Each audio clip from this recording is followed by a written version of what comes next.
Just about 25 seconds to go to the start, and it looks again, Steve, like most of the boats are just a little early. Look at Mitch Evans. He was a little late, but he swings very wide. He has a lot of boat speed.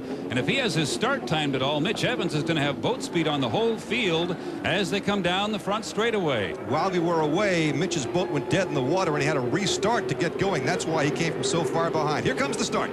Now everybody picks it up, and the speed is just about equal across the front line. Mitch is leading in the Appian Geronimo, but he's way, way on the outside. Pico American Dream is on the inside. Oh, the boats are very close in there. Somebody must have gotten hosed. Now Bud has, ooh, look at the water splashing across the front of the Budweiser cockpit there. To the outside is Dave Villwock. He is trying to find a place to run and how to go outside to do it. Pico American Dream out to a big lead. Jimmy King in the Elam Plus, dead on the water.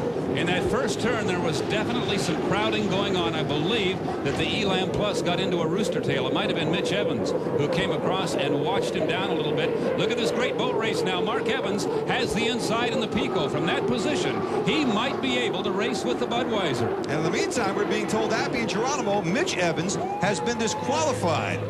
Well, that would be for that first turn infraction. It looked like Mitch did move in. You remember we mentioned he was way outside. All of a sudden, he was in about lane 4, and that is probably where the infraction came. Now the Budweiser moves ahead, but he's still on the outside. Dave Villwock starting to open up a bit of a lead. Can Mark Evans make it back up from the inside lane as they come into the back straightaway? 5 laps here in the final, and Evans bears out just a little bit towards Villwock, but Dave's pulling away from him. Boy, the Pico did not appear to be hooking up and taking off up the back straightaway. The Budweiser handling much better, and that's part of the reason, John, it's not just horsepower, it's the way your boat handles. How much can you keep the prop in the water, pushing the boat forward? Dave Villwock appears to be answering the question you asked a few minutes ago, Steve. Can he get out ahead and hold it? He didn't get ahead right at the start, but he's got a good lead now. That's Jimmy King in the Elam Plus, a restart. He is, in fact, almost a full lap behind Dave Villwock in the Budweiser. But running very well as he comes down the front straightaway, matching the red boat in speed. And now we have the Budweiser out ahead. It's going to take some kind of a problem aboard the red boat to keep Dave Villwock from winning the Texaco Cup at Seafair. Water just a bit rough here on Lake Washington, but there is nobody in front of Villwock as he cruises that boat down the backstretch. We haven't mentioned the weather or the conditions a lot today. It is a spectacular day in Seattle. The temperature in the low 90s. Lake Washington is a very big, very deep body of water. These conditions, John, are very smooth for this lake. The drivers are pleased with the way the conditions have been all day. From the O'Doul's eye in the sky, we saw nobody else in the picture but Dave Villwock. That gives you an idea that this could be payback and then some for the Bud. You can hear the Budweiser fans on the log boom as he comes by. You hear the boat horns blowing. A lot of fans of the Budweiser team, which as many of them are, is based here in the Seattle area. And now coming right at you, Jimmy King and the Elam. Appears, John, that he might have been able to challenge had he not got hosed down in that first turn. Here comes the boat we thought would be able to challenge Mitch Evans in the Appian Geronimo. For the second consecutive week, he has been disqualified for cutting in on other boats. Nate Brown in the Lumar window film, therefore, is up there in the standings now, running third, and Ken Muscatel in the Tweetons RV Mart is fourth. Ken Muscatel, when he can keep that boat running, and what a terrific effort he and his crew make, always seems to be up there in the standings. Second, third, fourth, somewhere. You know, Dave Villwock ran into trouble at the start of the Kelowna race when Mark Evans came across the front of the field and washed down a couple of boats. Here it was Mitch Evans, and it could have had the same result. But Dave this time was able to dodge the danger and get the Budweiser out ahead. So he's a bit fortunate to be where he is right now. Although, let's give him some credit, he is also very skilled. And as they say, good luck is the residue of planning. And let me add in skill. Mark Evans in the Pico American Dream. That looks a little rougher than earlier, Steve. Ironically, for Nate Brown and the Lumar, they had been starting on the inside and getting doused with rooster tails throughout the season. He moved out to about lane 4 for the start of this final, and guess what? Whack, right in the face with the Mitch Evans, Appian Geronimo rooster tail. Nate just can't find a place to go racing.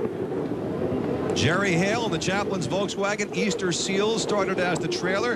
Now he has moved up in the 5th place because of the disqualification and the penalty on the 2 boats respectively. There is your champion, Dave Villwock in the Miss Budweiser. Wins it just about wire to wire. Did not get off to the start as quickly as he would have liked, but made it up in a great hurry, and a very, very popular result here at the Texaco Cup at Seafair. Pico American Dream, Mark Evans hung in there. He won it here last year, not to be this time, but did manage to hang on and take second place. Elam Plus, Jimmy King is still racing with another lap to go because of the penalty. Nate Brown in the Lumar window film gets himself a third in the championship heat here in Seattle. Mitch Evans is running just to run. Chaplin's Volkswagen Easter Seals, Jerry Hale, yep, he got to 5th and held on to it. And Dave Villwalk begins heading back in toward the dock, and the celebration with Bernie Little and the rest of the Budweiser group.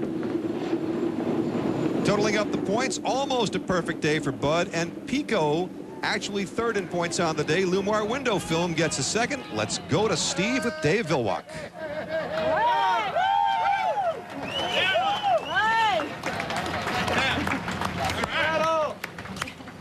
Wonderful. Good job, you guys. Good job. Good job. Good job, Brian. David, a winner in Seattle. That's got to sound pretty good to you. That's right. We haven't won here since 1995, boy. And the guys were throwing knives and hatchets and trying to get to us and run over us and everything else the last few weeks. But I tell you what, the crew put an awesome Miss Budweiser together today that was ready to run the distance. I can tell you that for sure. It was a fairly routine day, except for the one deal at the start line there. Well, like I said, it's racing. They wanted the clock start back, and that's what happens.